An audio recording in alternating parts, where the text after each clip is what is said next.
Hello everybody, it is I, 𝐈𝐓'𝐒 Nicolitos. Thank you so much for clicking on my video and welcome to my new crib. I'm just kidding, it's not new. It's complicated, but it's not new. We'll get into that later, whatever. But today, I would love to talk to y'all about some stuff. I want to spill the tea. Because as most of you already know, for my faithful subscribers, I love y'all, welcome back. But to anybody who's new, I am in the middle of this 2020-2021 application cycle for medical school. So I'm dropping all the tea, I'm dropping all the lessons learned along this process. And today, I want to share with y'all what I wish I knew before I actually entered this process. So let's get started.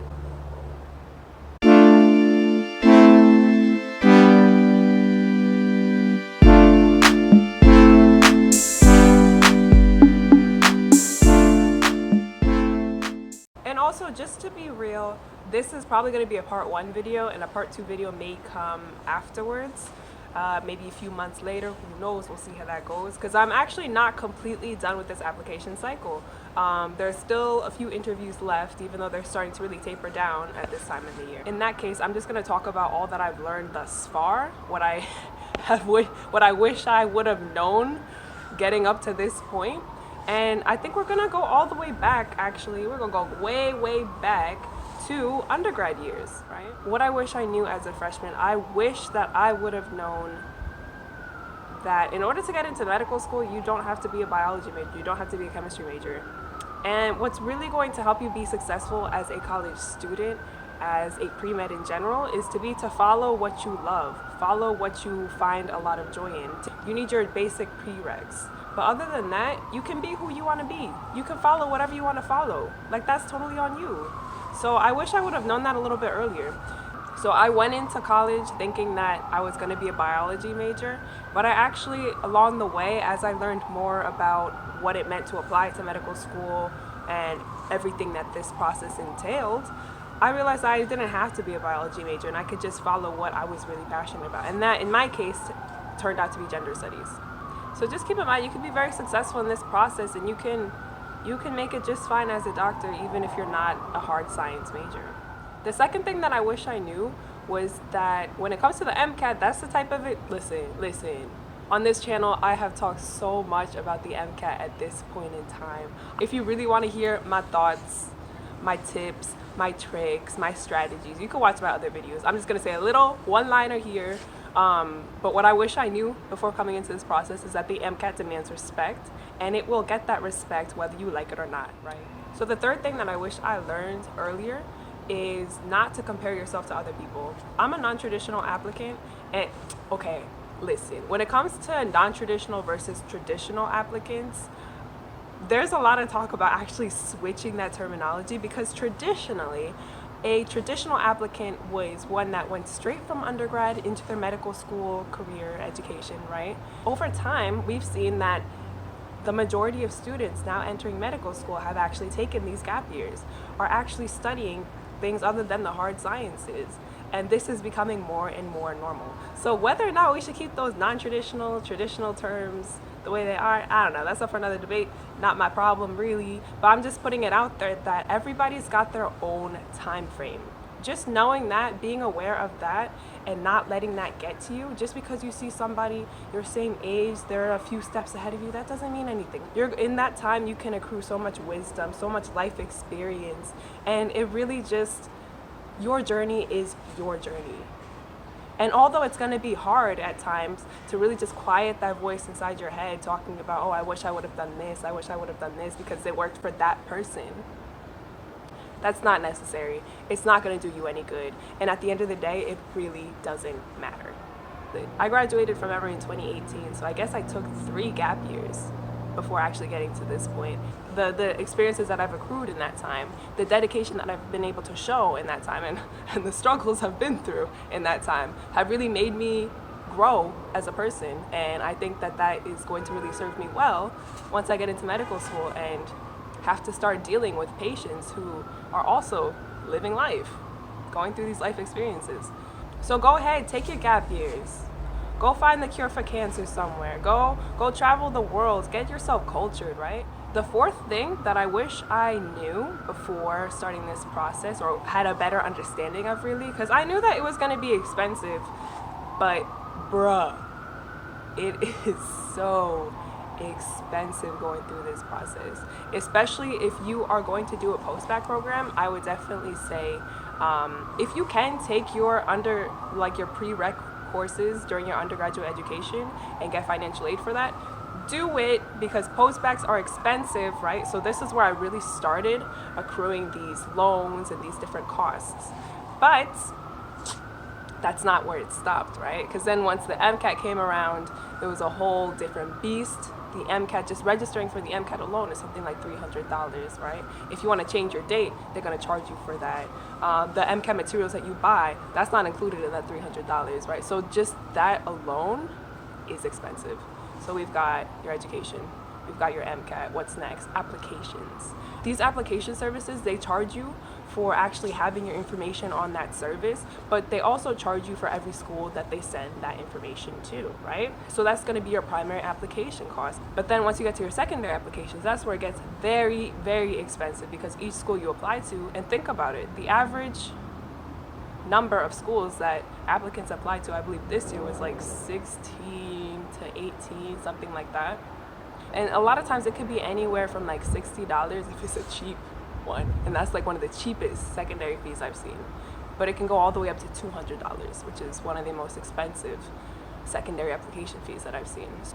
VITA, which is, they're going to start charging for VITA soon, which is a virtual interview technology thing that they're doing where you just talk to a screen, right? So VITA, they're going to start charging for that for every school you send it to. They already charge for CASPER, which is a situational exam that you have to take. They charge you for every school that requires it, and you have to send it to. Your transcripts cost money to send to every school sometimes. And if you're using a second-party resource to hold your letters of recommendation, that's also going to cost you a little bit of money. I use Interfolio, and there was a little bit of a price tag to that as well. One of the very few positives that came out of COVID was that interviews were all virtual this year, right? So no, we didn't have to worry about the costs associated with traveling to a place to interview there, the food that you'd have to worry about while you're there, the housing that you'd have to worry about, if you need to buy yourself a suit or a dress shirt, right, and pants and shoes and all that type of stuff. All that costs money, right? So interviews are traditionally very expensive, and luckily I was able to save on this process this year because of COVID and the virtual, everything shifting virtual. In my case, for the majority of my interviews, at least the first half of my interviews, I didn't have to spend a penny for anything. I just turned on my webcam. Luckily I had reliable access to internet, all that stuff, but that changed halfway through my interview season when I still had about half of my interviews to go. I no longer had access to Wi-Fi anymore. I had to pay for transportation to get me to my school where I could access their internet, and that's a whole story for another story. But for the most part, if you don't have internet access in your home, you're still gonna have to worry about that a little bit. It happens. I know, we're out there. Listen, if you out there, you ain't alone. I feel you. The next step is actually going to be once you get those acceptances. Yay! Acceptances, we love to see them.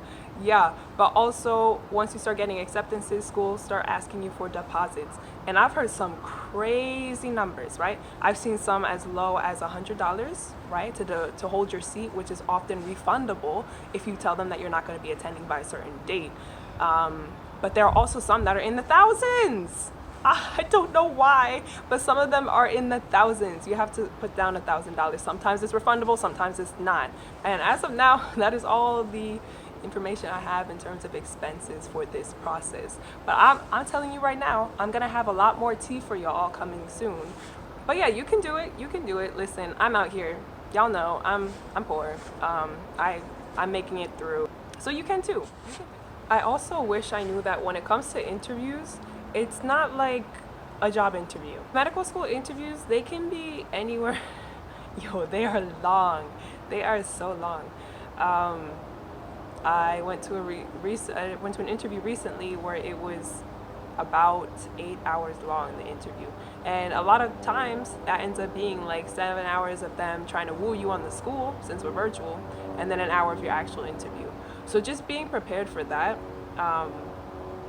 Make sure that you get into a groove of what works for you in interviews. Make sure you got your snacks there, your water, your coffee. Make sure you got your coffee or tea if you're a tea drinker. I ain't gonna judge you. But yeah, these interviews are long. They're full day things, like 9 to 5 type things, where you have to be on like your A game for like 8 hours long, caring about what you look like, how you sound, paying attention, all that type of stuff. So just make sure that whenever you're scheduling your interviews, especially when you're first starting, you schedule your interviews so that they're longer. Make sure you don't schedule anything else for the rest of the day, right? If you can afford to do that. The last thing that I wish I knew before starting this process was how important my coping mechanisms would be throughout this application year. Because as most of you already know, applying to medical school is a full year process. Not even, it's more than a year. Like technically it's a full year process, but like when you consider MCAT preparation and pre-writing, asking for recommendation letters, it's more than that. It's a marathon, not a sprint. So just make sure that you got your coping mechanisms close, because there are some times when you are just overwhelmed, inundated, whether it's with secondaries, whether it's with interview invitations. I'm rooting for y'all. Y'all gonna get those interview invites. Whether it is with fees and finances, it's just overwhelming at some points. And then at some points, it's just a lot of anxiety, where it's silence for months, and you're just waiting to hear from these schools. And they don't even want to give you updates, right? So it is a very stressful year with ups and downs all over the place. And just a little anecdote to tell you like how hard it gets. Y'all saw my MCAT score reveal video. I was crying. I was like, there was like so much emotion there when I finally saw my score. But then I expected that to be that level of emotion to be there like throughout the process and just kind of like builds and things like that. But you get tired. I was so happy when I got my first medical school acceptance, but at the same time I had no more tears to cry. I didn't. Listen, I can't describe how happy I was, how relieved I was, but there were no tears. I'm a crier, but like I already cried all my tears, and like I had none left by the time I got that acceptance. When I thought I'd have the most tears, they were gone. They were taken from me, because this cycle really just takes so much from you. So just be prepared for that. Be there with your coping mechanisms. I turn to y'all. I make these videos for y'all. So I hope that you don't get sidetracked, or what do you call it, like, right? With these things that I brought up earlier. I bring them up because I don't want them to catch you off guard, right? I want you to be prepared. I want you to be more prepared than I was. I want you to accomplish what I've accomplished, but also go so much further with it. That is my goal for this channel. That is my hope for you, right? And I am so glad. Listen, I was gonna say my usual spiel about how nobody talks to me and I'm here to help y'all. But y'all finally started talking to me, and that's actually made me so happy. I can't even tell you like how much my face lights up. Listen, no tears still, because we talked about that already. But my face really does light up when I see somebody comment on my video. So thank y'all for interacting with me, and I really look forward to interacting with y'all more. Drop a comment what you want to see in the next video, what you want me to talk about, because I would love to help you out. And again, thank you so much for tuning in with me, 𝐈𝐓'𝐒, 𝐀𝐏𝐏𝐋𝐈𝐂𝐀𝐄𝐎. It was a pleasure talking to y'all today. Until next time.